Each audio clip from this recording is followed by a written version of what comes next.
Bu video O'zbekistondagi bir tinga qimmat bachkana vaynerlarga bag'ishlanadi. Hozirgi kunda pul ishlashni, mashhur bo'lishni eng oson yo'li bachkana bo'lib, og'izdan bo'lar bo'lmas gaplarni chiqarib, nima desa deyish. Aslida ularda ayb emas, ular edi o'zi.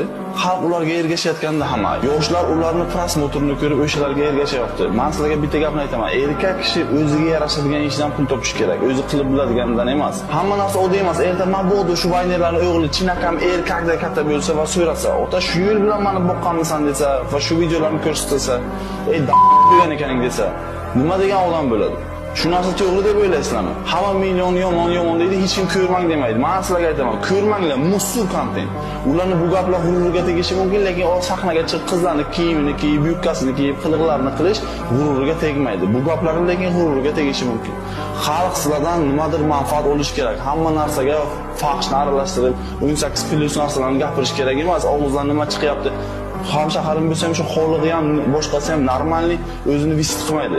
Bu narsa nimaga olib keladi? Yoshlar sizlarga istaydimi, istamaydimi ergashadi. Buni ortidan parazitlar ko'payib ketadi. Darslar charchab kelsa, juda ham yaxshi insonlar bor. O'zini qiynamasdan yengil kontent ko'ray deydi, lekin bularni ko'rish bu yengil kontent emas, bu ahmoqgarchilik. Bularni ko'rmaslik kerak, interesni qilib yuborish kerak. Ishoninglar, yaxshi kontent chiqarsangizlar, o'sha prosmotrlarni yaxshi olib bo'ladi, lekin miyani ishlatishingiz kerak.